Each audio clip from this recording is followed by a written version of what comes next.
ganadería, etcétera. Y por lo tanto, todo esto hay que tratar de controlarlo porque la fuente de agua se ha disminuido.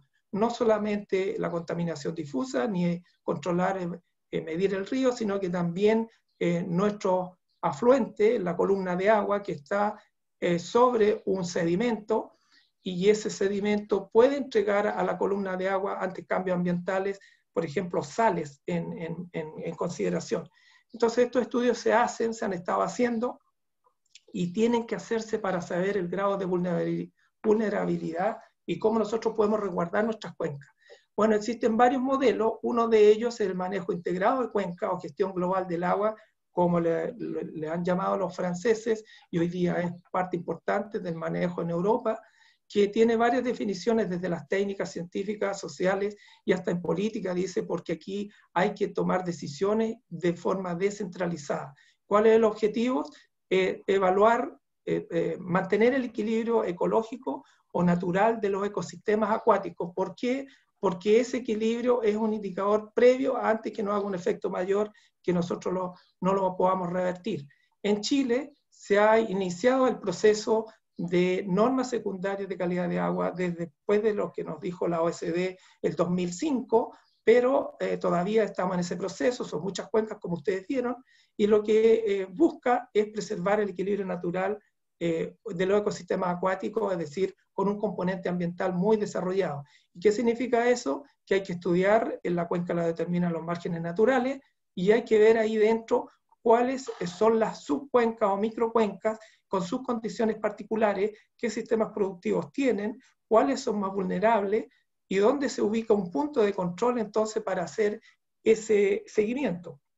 Los indicadores que se usan son de variadas índoles, desde, por ejemplo, aquí muestro la fauna ística, hay una guía del Ministerio del Medio Ambiente para aplicar y hacer ese estudio, puede ser, también se considera la vegetación ribereña, los macroinvertebrados, por supuesto, todos estos componentes biológicos que sustentan esos ecosistemas acuáticos y que nos van a servir para ver que ese cuerpo de agua está en equilibrio, en intercambio gaseoso con el aire, y que nos permiten entonces hacer algún planning de gestión.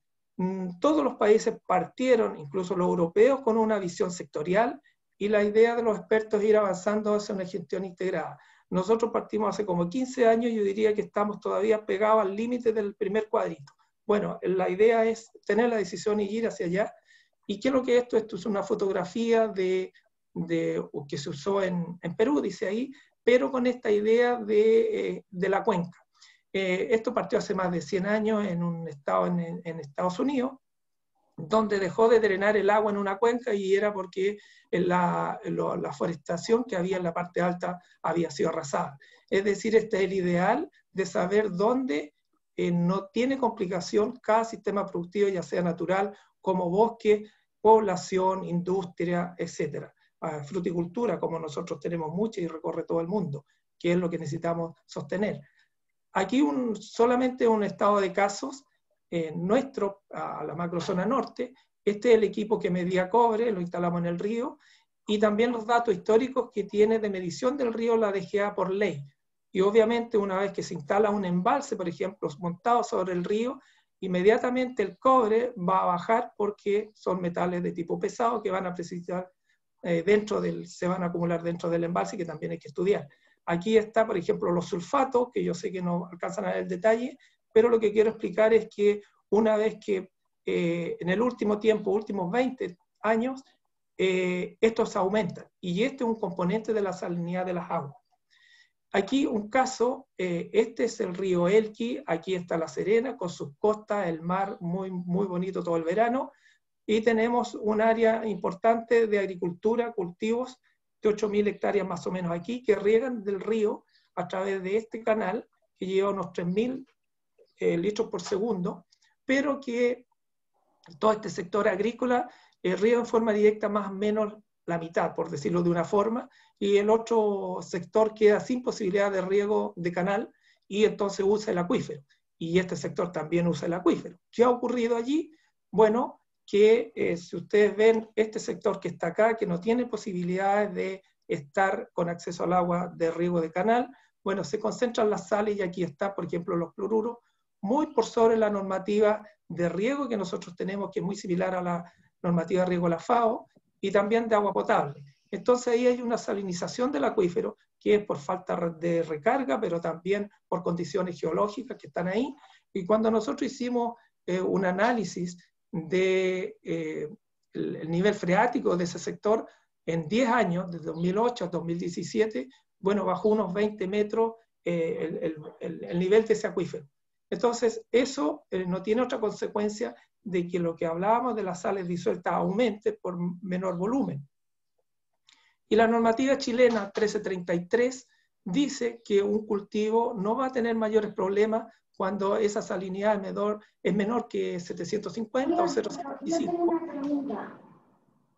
Bueno, mi pregunta es que ¿por qué dice que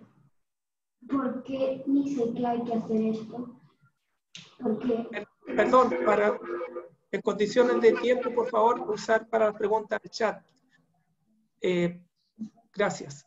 Bueno, esta normativa dice esto, y que cuando las sales disueltas en el agua están sobre los 3000 o 3, dependiendo de si uno habla de micromos o de millimos o milidecimos por metro, bueno, va a haber daño a los cultivos.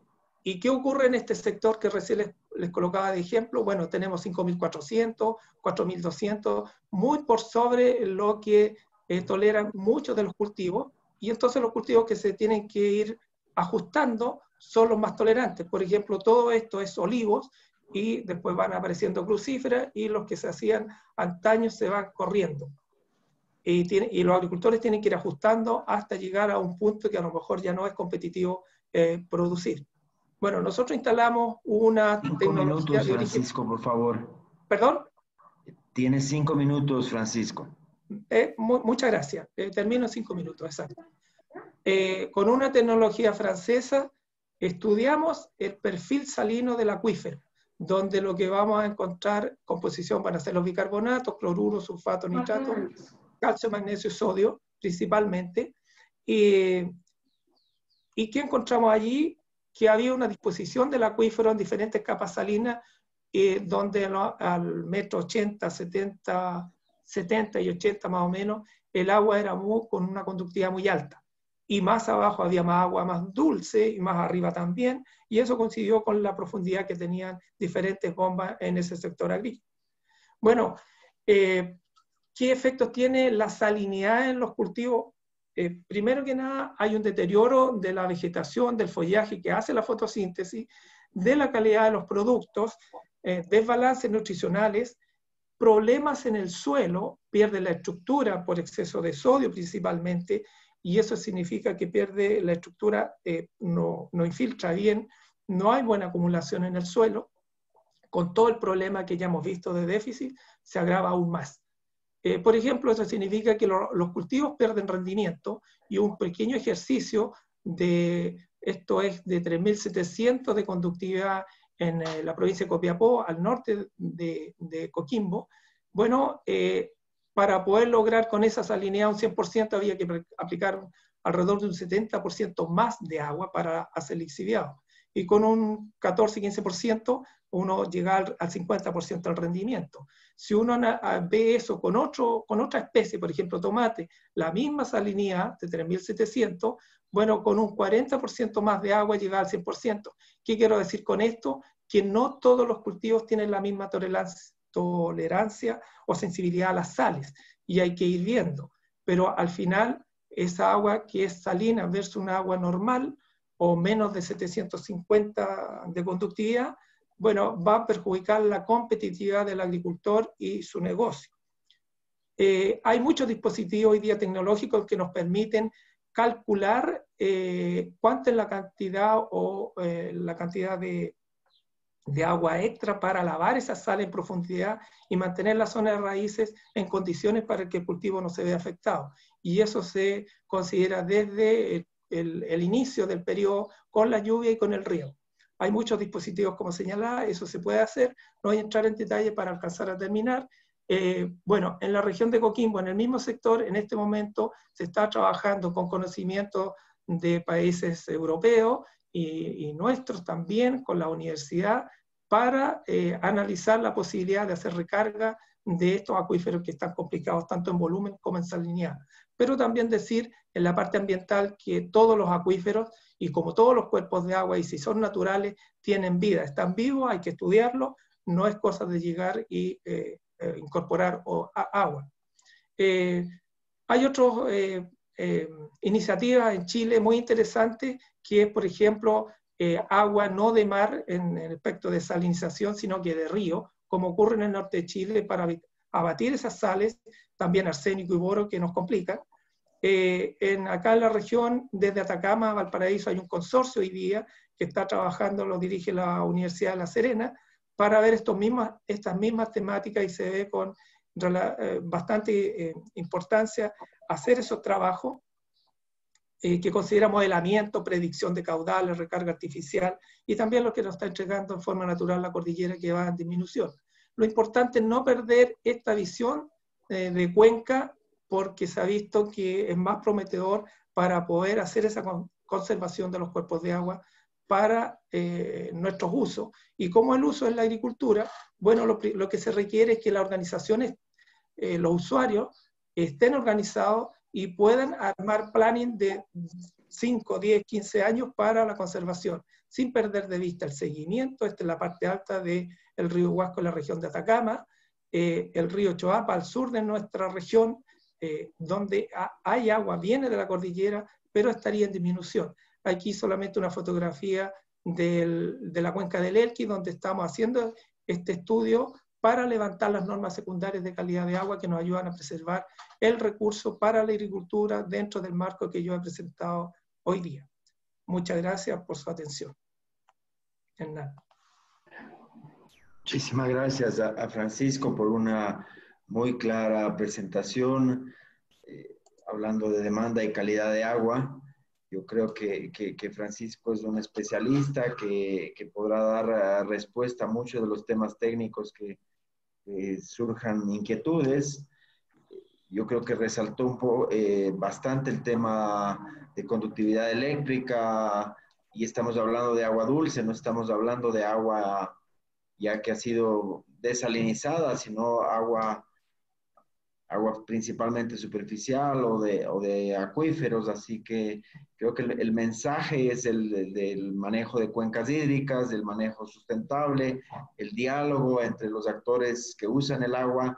Eso es importantísimo. Lo que estamos presentando en este seminario son dos alternativas: desalinización y reuso.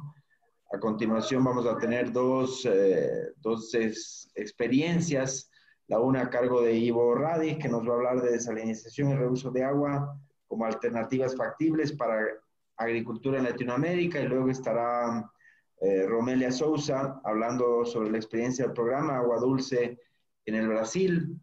Estamos dentro del tiempo. Les pediría, ya tenemos algunas consultas y comentarios en el chat, que las vamos a estar resolviendo posterior a las dos próximas presentaciones. Tenemos el tiempo necesario.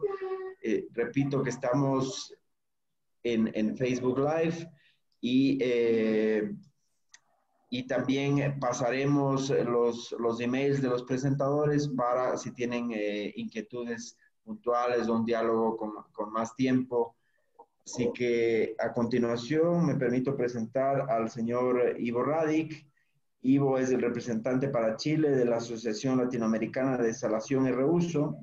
Es director de VigaFlow y nos va a hablar sobre desalinización y reuso de agua como alternativas factibles para la agricultura en Chile y en Latinoamérica. Ivo, tienes 20 minutos y los 151 participantes actualmente están pendientes de tu presentación, al igual que la gente que nos sigue en video y en Facebook Live. Ivo, por favor. Gracias Hernán. ¿Se puede ver mi presentación? Sí, se la ve claramente. Muy bien, muchas gracias. Bueno, gracias Hernán, gracias a ICA y a Línea, a ti, a Patricio, por habernos invitado como Aladir. Yo soy el representante para Chile de Aladir. y como tú dijiste, también soy director de VigaFlow. VigaFlow es una empresa que tiene 18 años en el mercado chileno, diseñando y fabricando soluciones para tratamiento de agua, tanto de reuso como de desalación, filtración, remoción de elementos contaminantes en todas las industrias, incluido el agro. Así es que creo que mi presentación se complementa muy bien con las dos presentaciones anteriores de Patricio y de Francisco. Así es que creo que va a ser realmente, vamos a poder hacer vamos a poder englobar el concepto de desalación para que ustedes puedan tener una mejor guía en la evaluación de un eventual proyecto de desalación y también de reuso, que en esta presentación además voy a tratar de combinar. Bueno, ALADIR es una asociación gremial sin fines de lucro que partió en Chile el año 2010. Tiene alianzas estratégicas con la Asociación Internacional, que es la IDA, con la española, la del Caribe, y con muchas otras instancias como AGRIT de Chile, por ejemplo, que reúne agricultores, regantes, etc. Nuestra misión es fomentar el desarrollo de conocimientos, tecnología y generar alianzas estratégicas entre los actores del agua, siempre bajo estándares de sustentabilidad y de porvenir social. Eso es fundamental. Estamos en prácticamente todos los países de Latinoamérica. Y bueno, como ya se ha dicho antes, el panorama es bastante difícil respecto del agua, ¿cierto? La desertificación, los 11 años de sequía que llevamos en Chile, las lluvias que han disminuido tan fuertemente y que lo van a seguir haciendo, y una demanda por agua en aumento. Esta escasez produce presión sobre las fuentes de agua, sobre las fuentes naturales, que difícilmente van a poder recuperarse, y la zona central, específicamente en la agricultura y el consumo humano, son los más afectados.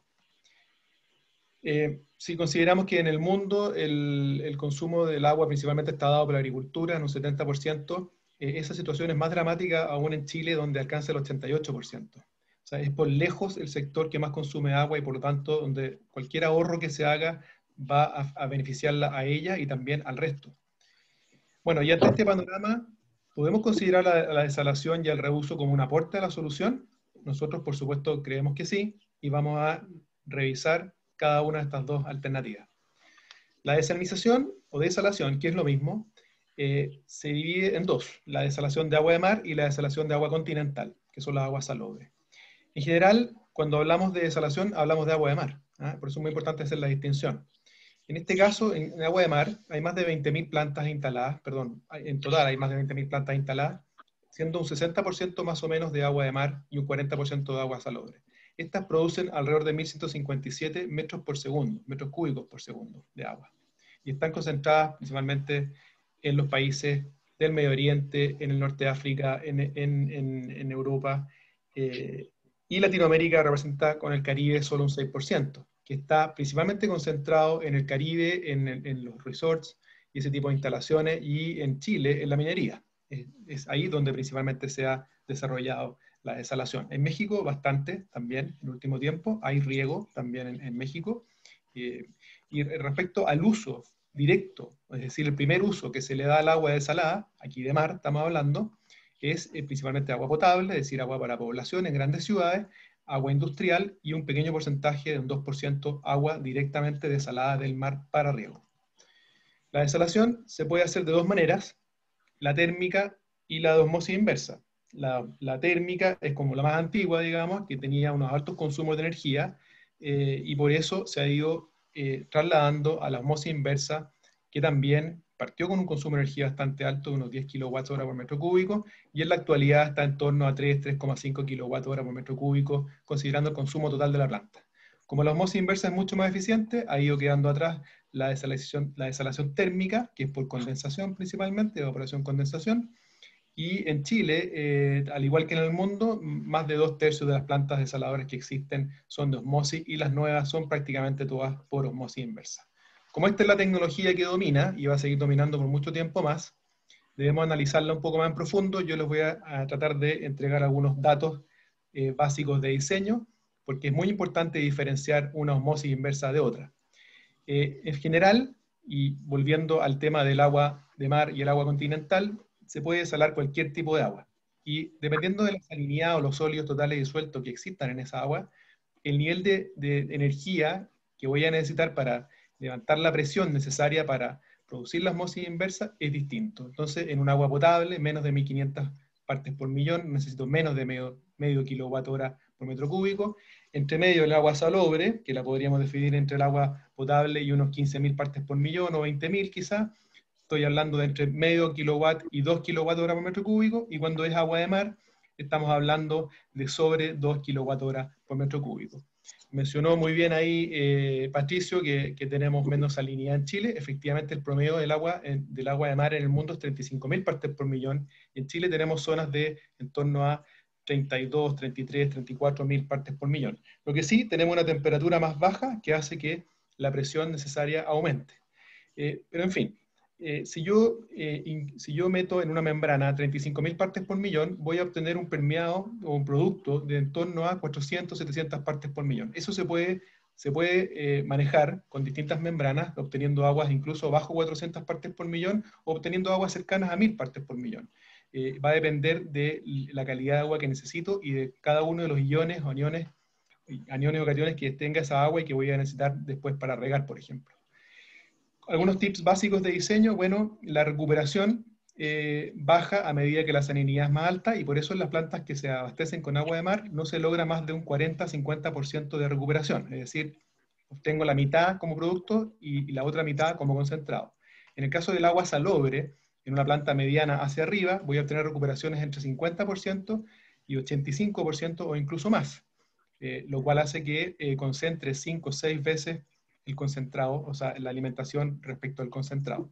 Dato más técnico, digamos, la recuperación en agua salobre está determinada por la dureza y la sílice. Mientras más altas son esos componentes, menor recuperación voy a tener. Y en Chile tenemos mucha dureza y mucha sílice, por eso que el desafío de altas recuperaciones es muy importante. En general, a mayor salinidad, mayor presión, mayor consumo de energía, menor temperatura, mayor presión, como les dije antes. Otro tema que es muy importante cuando hablemos de desalación, además de la fuente de agua, es el tamaño. No es lo mismo una planta pequeña que abastecerá a un productor, por ejemplo, en este caso estamos hablando de agricultores, o una planta que va a abastecer a una ciudad y luego directa o indirectamente a agricultores. Entonces, cuando nos planteamos un proyecto, tenemos que pensar en el tamaño. Si es concentrada la demanda, si está desconcentrada, etc. Entonces, yo puedo tener la planta de La Escondida, que está aquí a la izquierda, con 2.500 litros por segundo, y puedo tener una planta que está a la derecha, en una caleta de pescadores, que instalamos nosotros mismos, de 0,12 litros por segundo. Claramente no es lo mismo. Y así tenemos equipos para desalar, luego equipos más grandes para desalar, luego plantas modulares para desalar, y luego, finalmente, obras grandes para desalar. Son dos cosas muy diferentes que pueden llegar hasta tamaños tan grandes como 11.500 litros por segundo, las más grandes que están instaladas en la actualidad. Respecto a la desalación y la adopción en la agricultura, ha costado, puesto que, como dije antes, solo un 97%, o sea, el 97-98% se usa en otros usos que no son de riego, solo un 2 o 3% estaría haciendo riego, pero dado la necesidad de tener más alimentos, combinado con la escasez de agua, y felizmente los bajos en la costo de energía, se está reconsiderando permanentemente espera un poquito, voy a bajarle el volumen de usar el presentación. agua desalada de mar, estoy hablando. Y ahí sí. En uso agrícola. El agua desalada continental se usa perfectamente. Hay más problemas regulatorios y técnicos por ese lado. Por otro lado, cuando nosotros regamos de alto valor agregado, perdón, hay una persona que tendría que cortar su micrófono, si es posible. Muchas gracias. Si regamos productos de alto valor agregado o fuera de temporada, pueden permitirse mayores precios del agua y por lo tanto sería viable de regar con agua desalada de mar. Está demostrado además que, y esto aplica para agua de mar y agua continental, que hay mayor productividad y mejor calidad cuando regamos con agua desalada, producto justamente de la concentración de sales de las fuentes naturales. Los países que más destacan en el mundo, sin duda, respecto al riego y el uso de agua desalada, son España e Israel. España tiene una gran cantidad de plantas desaladoras, y muchas de ellas, más de un 20%, son directamente para riego. Si ven en la zona sur de España, en Almería, esa foto de la izquierda respecto a la otra, una es del año 74, la otra es de la actualidad, ven esa región de España cubierta por plásticos que corresponden a viveros, ¿cierto? Eso es una gran producción de frutos, de hortalizas, y que es posible gracias al agua desalinizada y también al reuso, sin duda. En el caso de Israel es un caso incluso más planificado, puesto que el sistema de abastecimiento de agua se basa en un alto porcentaje en agua desalada, que luego de ser reutilizada, luego de ser usada, perdón, se reutiliza para riego, con inversiones planificadas para riego, con reglas del juego muy claras para riego, y tanto así que se permiten incluso tratar el agua potable que va a uso industrial y a uso doméstico, por ejemplo, removiéndole el boro con plantas de doble paso para llegar a un nivel de boro que sea óptimo para riego. Luego, Arabia Saudita es un caso muy distinto, pero que está cambiando, es el mayor productor de agua desalada del mundo, sin embargo, solo el 0,5% se usa de manera directa para riego.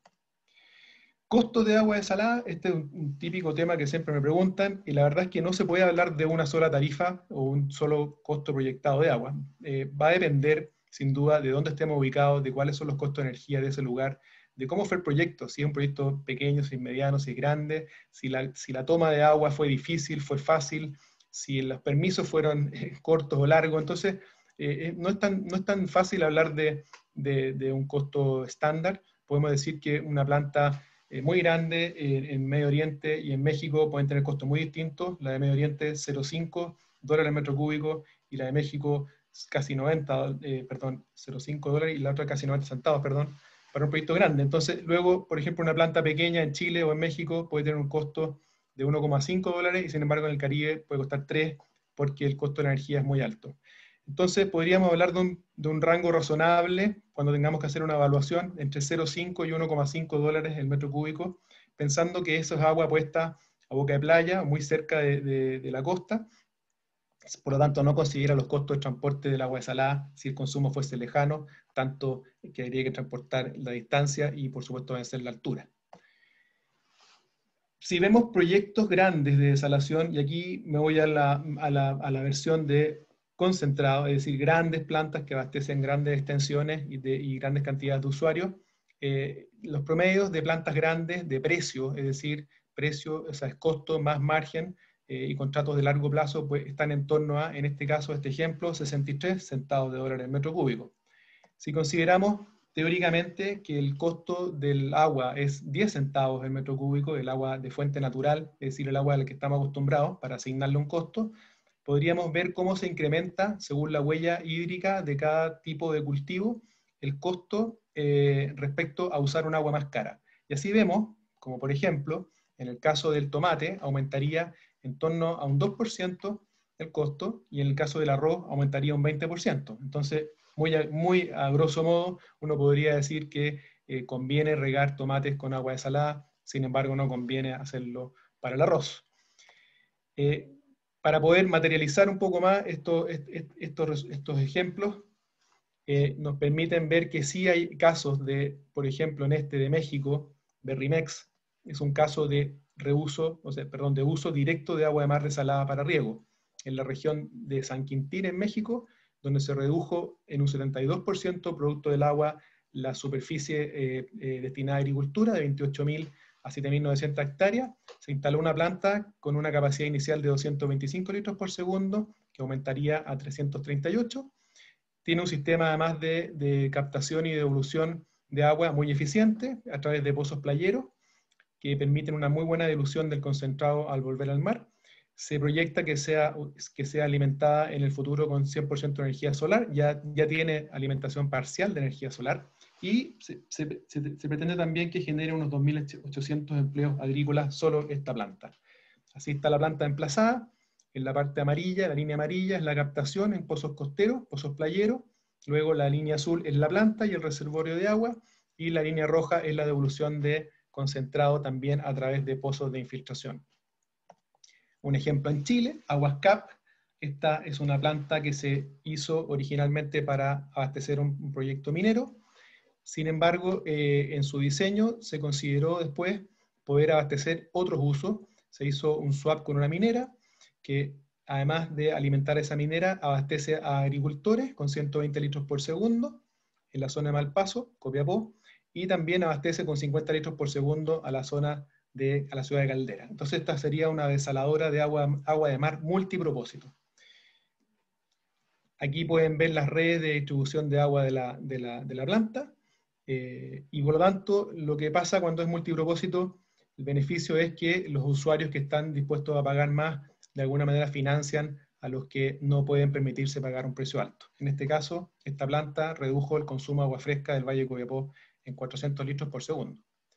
Y respecto a desalación de agua salobre o agua continental, bueno, estas son plantas que hemos instalado en Vigaflow. Tenemos varias plantas, principalmente regando paltos, también berres y nueces, pero paltos diría que es lejos lo más común, y justamente es para aumentar la conductividad, para bajar la conductividad aumentando la calidad y la productividad. Entonces, en este caso, cuando hablamos, y siempre en realidad, cuando hablamos de agua de mar es porque no hay agua, o falta agua, y cuando hablamos de agua salobre es porque el agua hay que mejorar su calidad. Es muy distinto. Entonces, algunos retos que podríamos decir para la agricultura en relación a la desalación. Bueno, primero definir bien el proyecto, de qué estamos hablando, tipo de agua, el tamaño de la planta, si la planta es exclusiva para riego o es multipropósito, si el riego va a ser el primer uso o el último, porque podría ser primero, como en Israel, usarla y luego reutilizarla, cuál va a ser la fuente de energía, etcétera. Y con esto vamos a tener una estimación de costo más cercana. Hay que desarrollar cultivos en zonas estratégicas, aumentando la rentabilidad, la productividad y los precios, a la vez que combinar con la tecnología más alta de eficiencia en riego, por supuesto. Producir con un enfoque sustentable y contar con regulación para desalación a nivel continental. Hoy día, regulación hay muy poca o está muy atrasada, por lo tanto, no facilita la inversión en desalación de ningún tipo. Me voy a cambiar ahora al reuso de agua. Como dije antes, voy a tratar de combinarlo con la desalación. Bueno, el reuso de agua genera un volumen de agua muy similar al de la desalación en el mundo, puesto que se reusa directamente y de manera planificada solo el 4% del agua residual. En Latinoamérica representa más o menos un 10%, lo cual lo deja bastante atrasado respecto a este tema. El uso del agua reutilizada es principalmente agricultura, riego de parques e industrial. Muy poco en uso de agua potable, indirecto, es decir, vierto el agua tratada en un río y la potabilizo aguas abajo. Sin embargo, eso está creciendo, y también el reuso directo como agua potable, en lugares donde no queda más alternativa. Bueno, ¿en qué consiste el reuso del agua? Al igual que en la desalación, hay que hacer ciertas aclaraciones, porque el reuso puede ser directo o indirecto, es decir, puedo dirigirlo directamente al uso al cual lo estoy diseñando, o puedo verterlo a un río, a un lago, u a otro tipo de reservorio y usarlo indirectamente. Puede ser con tratamiento o sin tratamiento, puede ser planificado o no planificado, de la misma forma, y puede ser interno o también puede ser en la disposición final. Es decir, yo puedo tener mi industria, puedo generar riles, o antes de generar riles, reusarlo, o incluso luego aplicar tratamientos terciarios en el rile y reusarlo, pero luego todas las aguas se disponen en una planta principal que también puede a su vez reutilizar. Por tecnología, vale la pena decir, se puede reusar cualquier agua. Es un tema de costo, y no hay limitantes para eso, respecto a las capacidades de limpiar el agua hasta donde sea necesario. Incluso hay toda una tendencia ahora a decir que las aguas de reuso son incluso más seguras que las aguas de fuente natural, puesto que no tendrían contaminantes emergentes ni microplásticos, puesto que serían removidas por las tecnologías de purificación. Bueno, y este es un esquema para decir que en el fondo aquí se cruzan todos los consumos, de alguna manera todos pueden reutilizar el agua del resto. Por supuesto, el consumo humano tiene mucha más criticidad y sería mucho más caro poder llegar a ese nivel, pero no imposible. Respecto al reuso del agua para la agricultura, en particular en Latinoamérica, bueno, en Latinoamérica y el Caribe son las zonas más urbanizadas, por lo tanto concentran grandes cantidades de efluentes que podrían ser tratados y ser utilizados para riego de manera planificada. Planificada significa que es más seguro, significa que de alguna manera protejo el consumo de agua fresca, significa que no contamino los cauces naturales, es decir, tiene un montón de ventajas cuando es planificado. Los desafíos del reuso, podríamos decir que hay que tratar de usar la mayor cantidad de los residuos, no dejar que se pierdan, planificar el uso y aplicar las tecnologías que lo garanticen de manera segura, pero sin encarecer innecesariamente el agua. Tampoco hay que pasarse hacia el otro lado, digamos, y aplicar tanta tecnología que deje el agua con un costo muy alto. Hay que regular correctamente y generar los incentivos adecuados para el reuso tanto interno o privado y el reuso a nivel de cuencas o regiones. Algunos casos de éxito también para poder visualizar esto más realmente. Este es el caso de Mendoza, de Argentina, zona vitivinícola. Está bastante regulado el tema del reuso, tanto así que se define una norma específica, se definen parámetros físico-químicos, biológicos, etcétera, que son controlados, y de esta manera hay 30 plantas de agua servida que están siendo dirigidas directamente a riego. Significa que no se vierte a un río, sino que se canaliza en el fondo y específicamente se lleva al lugar de riego. Bueno, ¿y qué ha significado esto como beneficio? Ha significado incrementar la superficie cultivada, o bien, si no se aumenta, se libera agua fresca para el uso, por ejemplo, de la población. Se entregan nutrientes a los cultivos, transformando los efluentes tratados en una fertirrigación, logrando así un aprovechamiento económico también.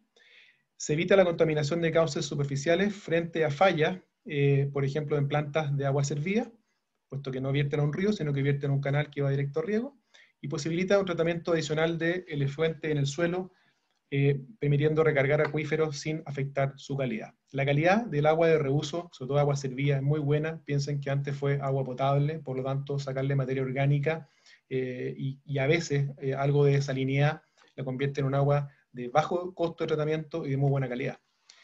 Acá hay una planta grande de una ciudad, del conjunto de ciudades de México, que permite obtener hasta 42 metros cúbicos por segundo de efluentes y regar alrededor de 90.000 hectáreas. Entiendo que los agricultores pagan por ese agua. Esta es una planta mucho más pequeña, en un caso más privado, podría decirse, donde la planta de agua servida vierte el agua para 2 corrientes, serían 450 litros por segundo para una generadora, para una termoeléctrica, a su sistema de enfriamiento que consume mucha agua, y 600 litros por segundo para regar 500 hectáreas de campo.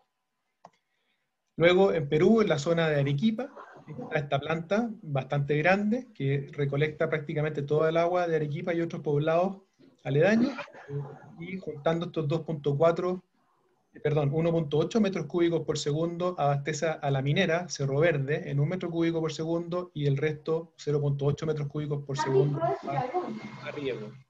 La planta está manejada por un consorcio privado.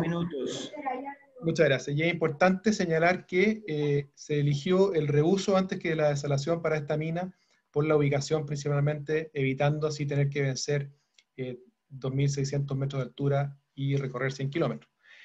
Otro ejemplo, en un campo petrolero en Colombia, también esta planta produce agua para riego, 920 litros por segundo, que son tratados este es un efluente del proceso petrolero, que es tratado con alta tecnología, con osmosis inversa, con una recuperación del 90%.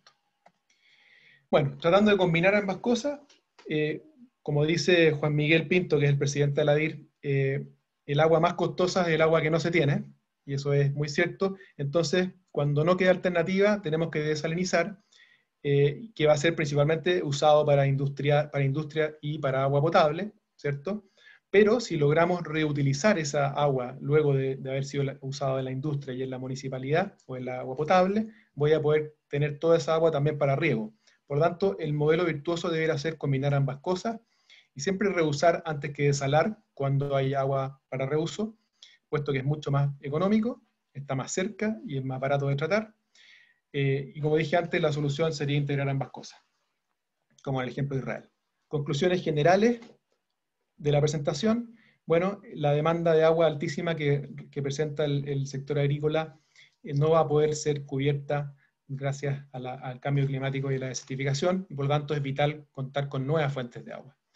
La desalación y el reuso tienen un rol que jugar, considerando las realidades de cada zona, lo que hablaba Francisco de las cuencas, puesto que en algunos casos podrán ser un complemento y en otros casos podrán ser la solución.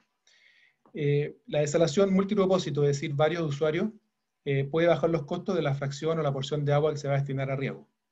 El uso directo y exclusivo para riego de agua de mar desalada será viable dependiendo de la ubicación, ¿cierto? Costo de transporte, y de una combinación adecuada de múltiples factores técnicos y comerciales que son mucho más especialidad de los agricultores que de los especialistas en tratamiento de agua.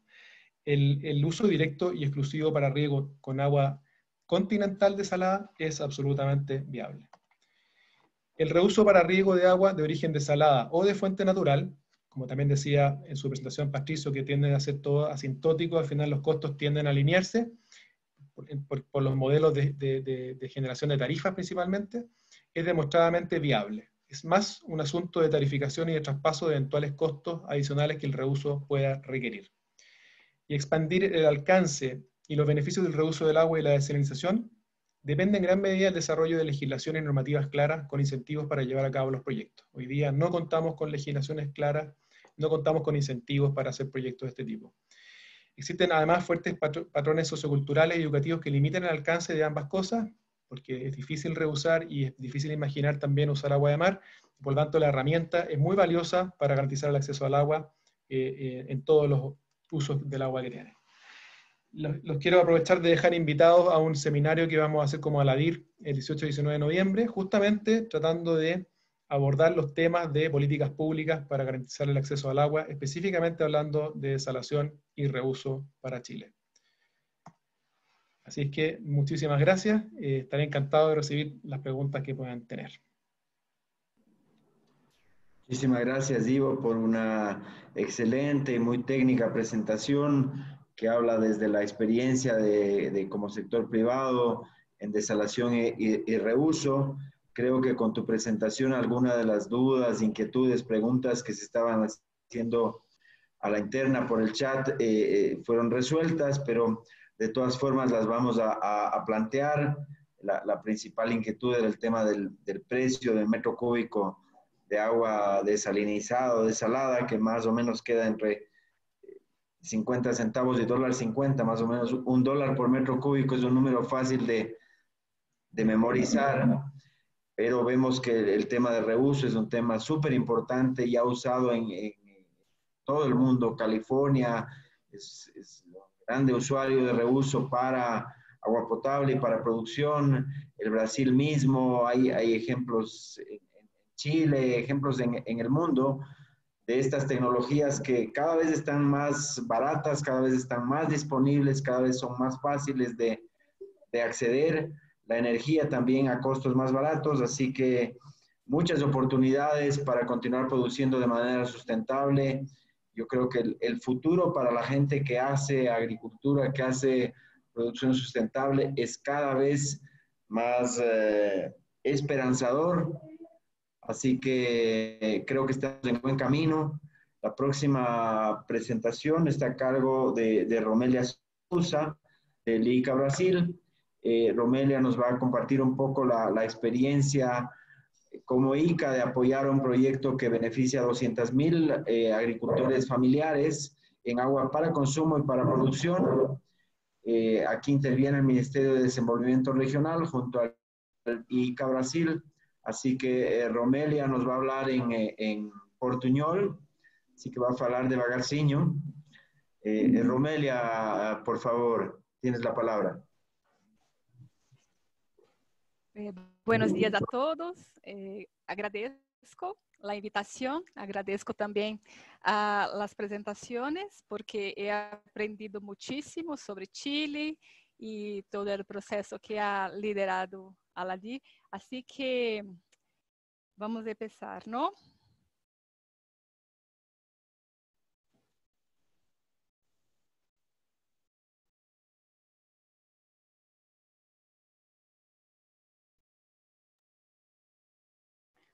Solo para confirmar, ¿están La viendo? presentación está en pantalla.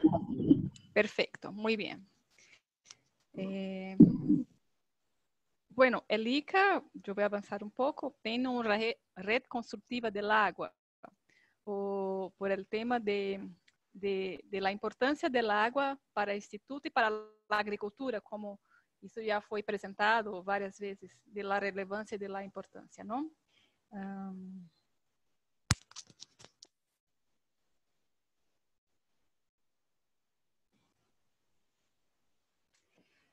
A respeito del ICA en Brasil, el LICA como sistema cumplió hace poco, estábamos hablando, creo que más de 70 años.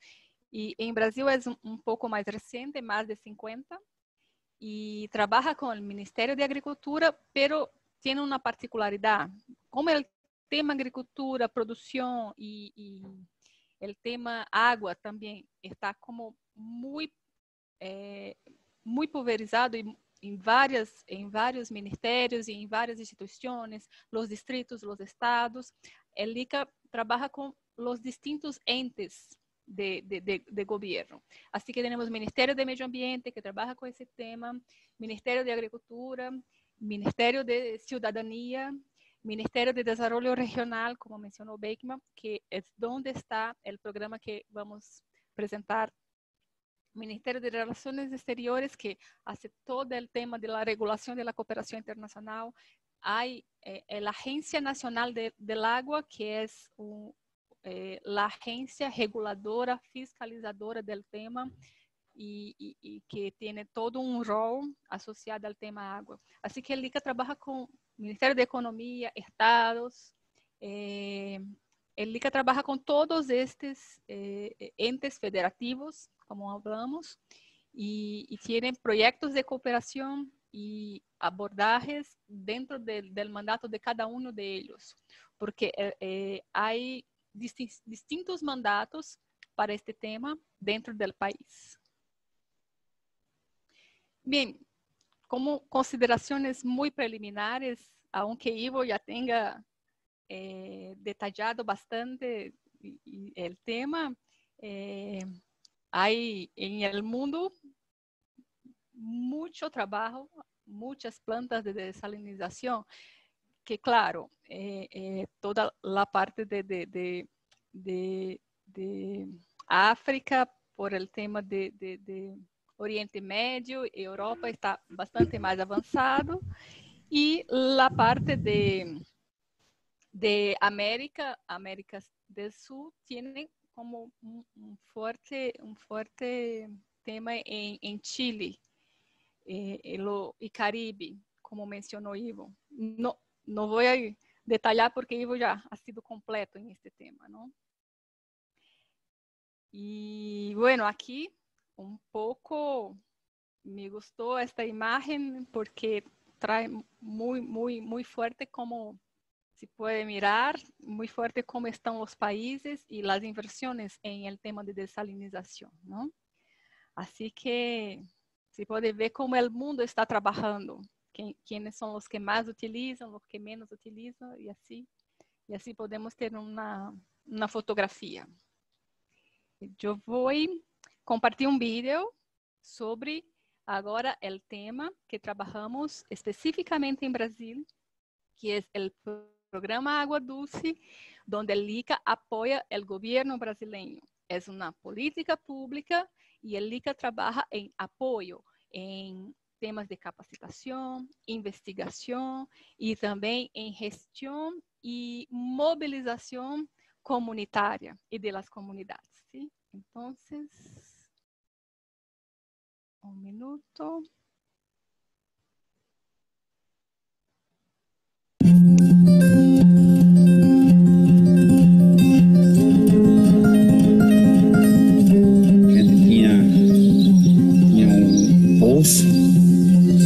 Aí, só que a água não era de qualidade.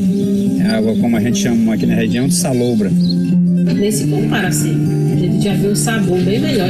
A gente sente a pureza na água. Solo el sonido, no se observa el video. No. O Relatório Mundial das Nações Unidas sobre o desenvolvimento... Hay que compartir el video, no la presentación, por favor. Ah, perdón.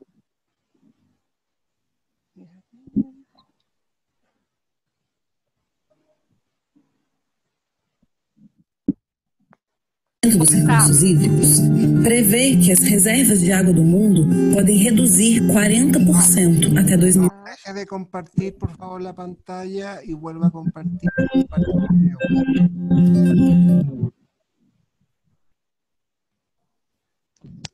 Bueno, ¿escuchan el vídeo? No escucho. Yo tengo que parar con el isso?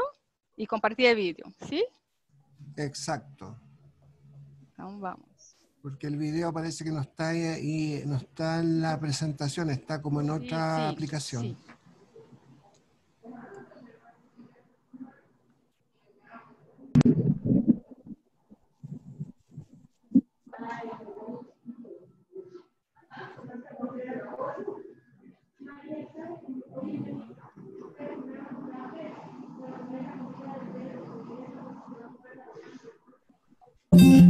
¿Cómo está? Ahí sí. Tinha um poço aí, só que a água não era de qualidade. A água, como a gente chama aqui na região, de salobra. Nem se compara assim. A gente já vê o sabor bem melhor. A gente sente a pureza na água.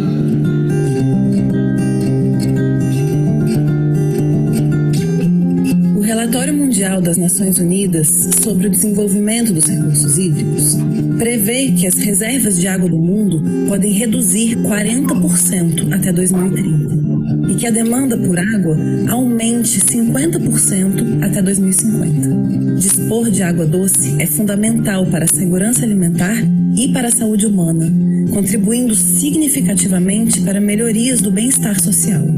É nesse cenário que surge o Programa Água Doce, uma ação do governo federal coordenada pelo Ministério do Desenvolvimento Regional, que visa o estabelecimento de uma política pública permanente de acesso à água de boa qualidade para o consumo humano.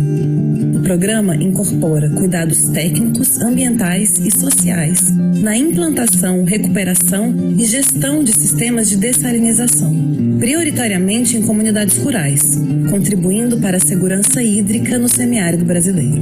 A gente não tinha um sistema que a gente carregava da mata, transportava de longe, e hoje melhorou por isso, né? Temos na cidade, onde nós abastecemos aí as escolas, a instituição todinha do município é abastecida com água do programa Água Doce. É um grande desafio possibilitar o acesso à água de qualidade para comunidades difusas em uma extensão territorial de mais de 1 milhão de quilômetros quadrados, que corresponde a 13% do território brasileiro e abrange 10 estados: Maranhão, Piauí, Ceará, Rio Grande do Norte, Paraíba, Pernambuco, Alagoas, Sergipe, Bahia e Minas Gerais. O semiárido possui cerca de 22 milhões de pessoas, sendo que 9 milhões na zona rural, população prioritária para o programa Água Doce. Nessa região, caracterizada pela escassez hídrica, onde as águas subterrâneas são uma das poucas fontes disponíveis, além das baixas vazões, mais de 70% dos poços apresentam água salina ou salobra, tornando-as impróprias para o consumo humano. O semiárido é uma das regiões que serão mais afetadas pelas mudanças do clima, já que os eventos climáticos extremos se apresentam cada vez mais frequentes e mais intensos. O programa utiliza a tecnologia de dessalinização por osmose inversa, que transforma água salobra em água doce para o consumo humano. Quando as condições técnicas e ambientais permitem, a água concentrada em sais pode ser aproveitada na criação de peixes e na produção de cultivos apropriados ao semiárido. O programa Água Doce adota um modelo de gestão compartilhada, na qual o governo federal, estados, municípios e as comunidades locais assumem as suas responsabilidades para o bom funcionamento dos sistemas de dessalinização. O programa sempre sugere um acordo, mas cada um pode modificar seu acordo de acordo que não fuja dos padrões que o programa exige. Porque cada comunidade conhece a sua comunidade. Cada grupo gestor conhece como opera a sua comunidade. Foram firmados convênios com 10 estados, com investimentos na ordem de 260 milhões de reais para implantação de 1.200 sistemas. Até o momento, 3.677 localidades foram diagnosticadas nos 300 municípios mais críticos do semiárido. Cerca de 800 sistemas estão funcionando com seus acordos de gestão formalizados. Já há potencial para fornecimento de 3,2 milhões de litros de água doce diariamente à população. Cerca de 2.400 operadores foram capacitados e aproximadamente 320 mil pessoas atendidas com água de qualidade para o consumo humano. Eu acho assim que foi um dos melhores programas assim em relação ao que o governo federal investe em comunidades que a gente adquiriu. Muitos disseram que isso não ia funcionar porque outras comunidades já ia ter sido abandonado, mas aí a gente enfrentou e até hoje, graças a Deus, funciona. Agora, o desafio é avançar no caminho da sustentabilidade hídrica, alimentar e energética, ampliando o uso de energia solar fotovoltaica e incorporando boas práticas de conservação de solo e água. Com isso, o programa Água Doce busca melhorar as condições de vida das populações locais, renovando esperanças, preservando o meio ambiente e respeitando a cultura das comunidades. Eu agradeço muito a Deus mandar o inverno e na minha cisterna pega água, mas eu sou mais a Deus. Satisfeita com ela porque eu sei que é uma água limpa, é uma água tratada. É um direito de todo ser humano, é a água, e água pura, água boa. Então, se esse é o meio que a gente tem, então vamos correr atrás e vamos abraçar a causa. Porque água é um bem público e o acesso à água de qualidade é um direito de todos.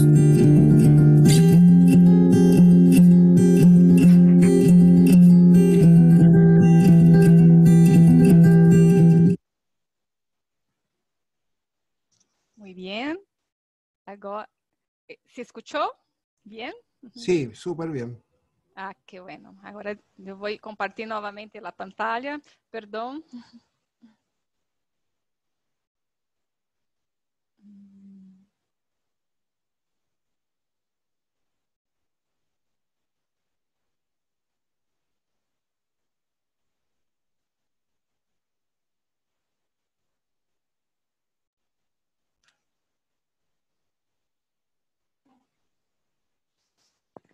Muy bien. Este es el programa Agua Dulce. Llamamos como PAD por las 3 letras de referencia. Es una política pública permanente de acceso al agua del gobierno brasileño. Hoy está en Ministerio de Medio Ambiente. Perdón, empezó en Ministerio de Medio Ambiente y hoy está en Ministerio de Desarrollo Regional, ¿sí? Lo que se puede destacar de esta experiencia de Brasil. Bueno, primero, la planificación ha sido con un objetivo central, la oferta de agua a la población difusa. Y ahora estamos hablando de semiárido, es una población continental, donde hay agua subterránea, pero salobre, ¿sí? Como mencionó, como pudimos asistir en video. Y lo que yo quería resaltar es un poco la estrategia que el programa ha utilizado, porque varias iniciativas de trabajar con desalinización en estos sitios han sido empezadas y abandonadas, como mencionó la gente que hablaba en vídeo. Pero se fue aprendiendo con los errores, ¿sí? Porque había problemas de no reposición de membranas, había problemas con los residuos, había diversos tipos de problemas.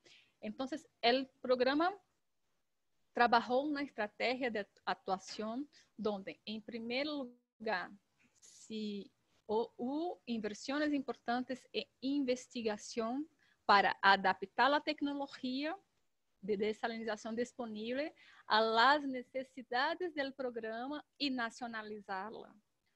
¿Por qué? Porque los costos transaccionales en Brasil de importación y eso son costos altos. Entonces, la inversión en investigación y traer la tecnología a las necesidades del país ha sido como una estrategia, una parte de la estrategia que ha sido muy importante para el suceso del programa. Después, un diagnóstico adecuado de las condiciones del territorio para la intervención.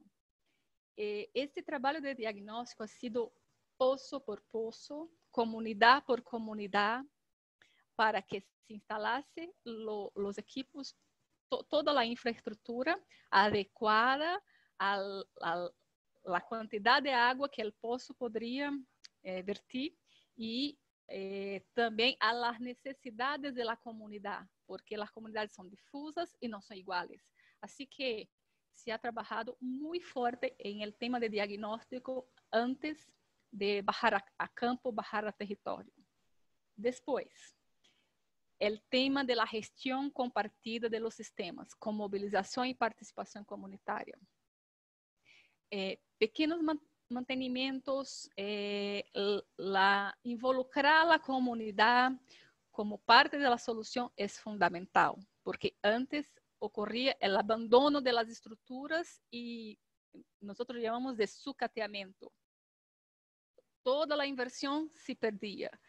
Una vez que se involucró los estados, los municipios y también la comunidad beneficiaria, se convirtió todo ese tema de, bueno, el gobierno va a traer agua. No, ahora nosotros somos parte de la solución para tener agua y agua en buenas condiciones para nuestras familias, ¿sí? Y un otro eje que gustaría de enfatizar es la adopción de los principios de bioeconomía circular para la gestión de los residuos.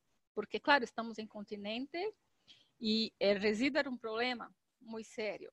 Y transformar ese residuo en producción de peces, tilapia, que es una proteína bastante importante, y a triplex, que es como un volumoso para el ganado, ha sido como una solución que ha sido como perfecta para el tema de cerrar el circuito, ¿no? De no tener un impacto ambiental muy fuerte. Claro que la Embrapa actuó muy fuerte, el ICA apoyó muy fuerte las investigaciones de cuáles serían los cultivos más adaptados y en qué situaciones, en cuáles situaciones de esos cultivos podrían ser adoptados y en qué sistemas, en qué comunidades. Todo eso hace parte del diagnóstico, pero la inversión en investigación es muy importante para cerrar todo este circuito y no crear un problema ambiental en estos sistemas, ¿sí? Bueno, la tecnología como es la osmosis reversa y claro, Ivo ya nos explicó, así que me facilita la vida sobre la eficiencia de la tecnología, ¿no?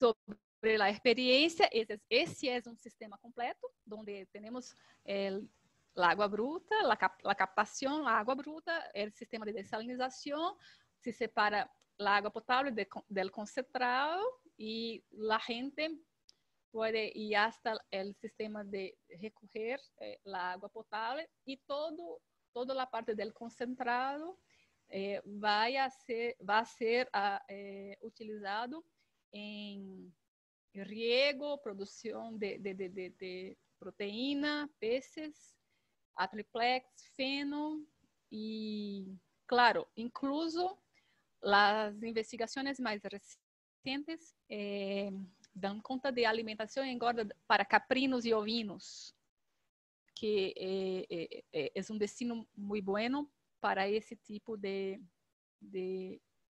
sistema, ¿no?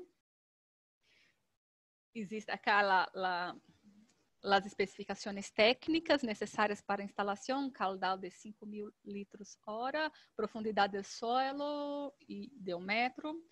Y bueno, son 892 obras contratadas, 131 municipios, 516 obras en ejecución, en más 101 municipios y 60 obras en ejecución. Alrededor de 1.200 operadores locales calificados, entrenados, capacitados para operación y resolución de pequeñas situaciones donde no es necesario traer una empresa, un técnico, un especialista, porque era en ese tema donde se abandonaban los sistemas.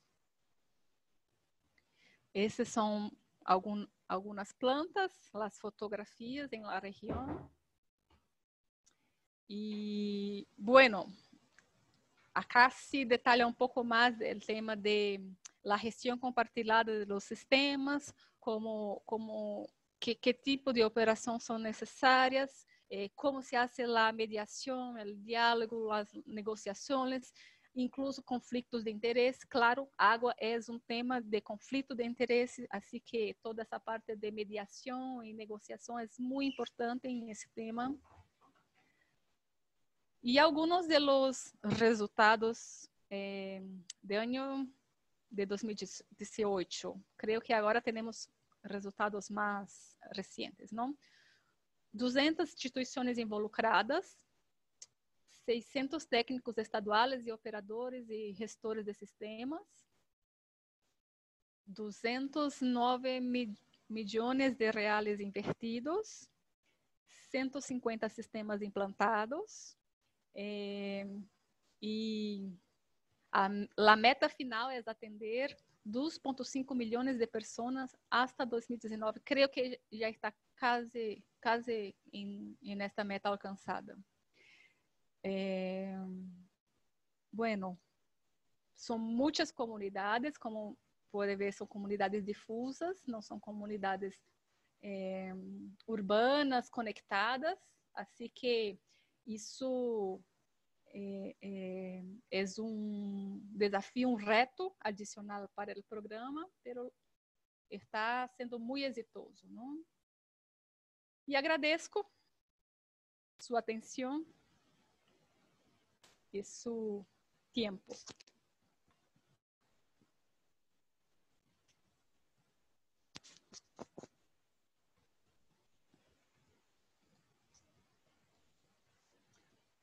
Hola.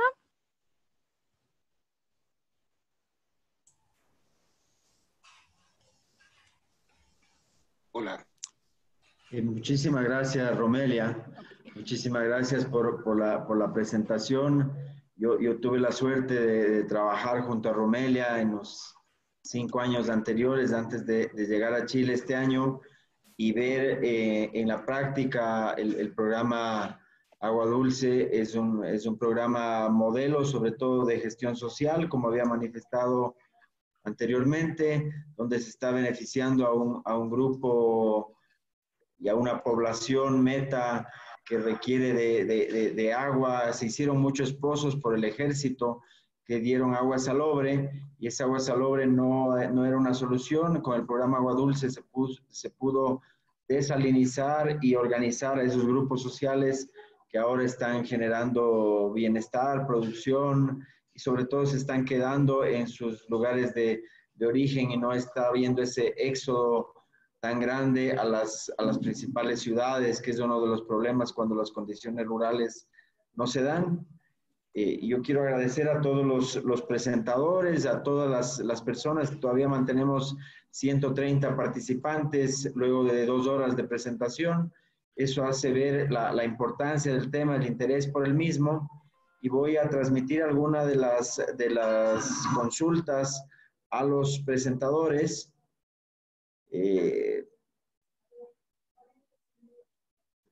Vamos a empezar con algunas preguntas para Ivo.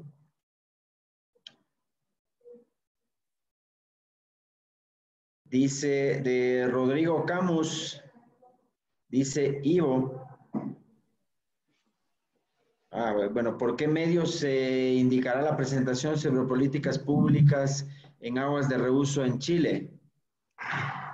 Ivo, por favor. El Congreso de Políticas Públicas, bueno, se va a publicitar por medios masivos, va a tener prensa, va a tener medios bastante extendidos, y obviamente a través del sitio web de Aladir, que es aladir.net, las redes sociales de Aladir, Instagram, Facebook, etcétera, y también a través del newsletter y el magazine de Aladir, que se pueden inscribir desde ya. Gracias, Ivo. Ahora tenemos una pregunta para Francisco Mesa, de Pablo Cornejo. Dice, bueno, gracias, Francisco, muy buen estudio. Sin duda, el manejo desde la cuenca es lo que se debe ver de forma integral, sobre todo en suelos cultivados, donde la conductividad eléctrica puede ser por efecto muy dependiente de la dosificación de fertilizantes. Si nos puedes hacer un comentario sobre el tema de fertilización de sales y conductividad y manejo de cuenca. Sí. Gracias, Hernán, por supuesto. Bueno, en la agricultura, una de las sales que aporta al sistema, especialmente al suelo, a las zonas raíces, son los nitratos. Hay muchas zonas agrícolas que por bastantes años eso se empieza a acumular y ya después de 20, 30 años, dependiendo de esa intensidad, uno de los componentes de esas sales que son anión y cationes son los nitratos. También los sulfatos de muchos fertilizantes que contienen azufre en su formulación y que van aplicando. Y también los cloruros, que son otros de los del componente importante. Por ejemplo, el muriato potasio, los fertilizantes que contienen potasio tienen cloruro, y esas sales van quedando atrapadas en el perfil del suelo, en las zonas raíces, que a la larga empiezan a aumentar la conductividad del suelo por aportes también del agua, pero también por tener un volumen aplicado de agua muy exacto. Mientras más eficiente sea el sistema de riego desde el punto de vista agrícola, más vulnerable a la acumulación de sales dependiendo de los contenidos, las concentraciones de estas sales disueltas que contiene el agua. Y por lo tanto, eso hay que estar muy atento. Y por eso se necesita las mediciones y hacer los manejos respectivos agronómicos tanto del suelo como del agua, y hay que ver la diferencia. No es lo mismo un suelo arenoso que tiene fácil lavado de sales con un suelo arcilloso y también los contenidos de materia orgánica que tienen los suelos. Es decir, que hay una serie de componentes que hay que ir trabajando, pero todo se magnifica cuando tenemos menos disponibilidad de agua. También por ahí vi un comentario, aprovecho de inmediato a decirlo, de cuando uno empieza a impermeabilizar los sistemas de riego, obviamente que empieza a afectar los acuíferos por menos recarga natural o a lo que han estado acostumbrados a tener o a recibir. Gracias. Muchas gracias, Francisco. Otra de las preguntas que surgió es que si se van a compartir las presentaciones. Todos los que se han inscrito para este seminario estarán recibiendo las presentaciones en un correo en lo que resta del día o tal vez máximo hasta mañana, así que las presentaciones se van a compartir para todos. Hay algunas otras preguntas y estamos un poquito ajustados en el tiempo, pero todavía tenemos unos minutos. Menciona una pregunta probablemente que sería para Romelia. Dice, la orientación brasileña es de carácter de agua a las comunidades, diferente a lo presentado para Chile, que fue más productivo. Hace un comentario también Viviana Andaur, muy interesante la presentación de Brasil, dice, en relación a la presentación hecha por Romelia. Así que si Romelia puedes hacer un comentario, por favor. Sí, sí, claro, gracias. Bueno, a respecto de la orientación de Brasil, sí, es verdad. Por eso, cuando empecé mi presentación, recalqué bastante el tema de cuál es el objetivo de su intervención con desalinizadores. Porque de Brasil era eso, para las comunidades difusas. Pero con el tema de los residuos se creó un sistema de producción, ¿no? Así que para hacer un sistema completo, tenemos, sí, el tema de suministro de agua a la población difusa, pero un sistema de producción acoplado a las condiciones, claro, de aquella región y de vida y de producción de aquel sitio, porque es una región semiárida, tiene su cultura, sus limitantes y también el tipo de productos y de cultivos que ellos necesitan para aquella región. Así que É um pouco isso. Agradeço todas as intervenções e, claro, as apresentações quedarão à disposição. Gracias, Romelia. Hay una pregunta de Constanza Morales para Francisco Mesa de Línea. Dice, Francisco, usted mencionó que en un sector del norte el agua tiene más de 5.000 partes por millón de sal, sobrepasando el máximo de 3.000 partes por millón. ¿Cómo podrían prosperar los cultivos en esa zona teniendo en cuenta esa condición? ¿Existen cultivos que puedan tolerar esa cantidad de sales presentes? Sí, por supuesto. Hay muchos cultivos que son tolerantes a la salinidad. Eso está escrito y descrito en el FAO 29. Ahí está para muchos cultivos. Y esas condiciones, arriba de los 4.000, 5.000, los olivos son un ejemplo. Hay variedades de olivos que toleran sobre los 10.000, ya no producen, pero no se mueren y esperan que las condiciones mejoren. Y así hay una serie de otras especies. Ahora, en ese caso particular es un acuífero, pero también hay ríos, hay zonas que tienen mucha salinidad y hay diferentes tipos de sales o de tipos de agua que uno las puede clasificar haciendo unos diagramas, si son, por ejemplo, agua sulfatada o sódica, etcétera, y dependiendo del componente que esté interviniendo mayoritariamente en esa salinidad, va a ser el ajuste que va a hacer al cultivo.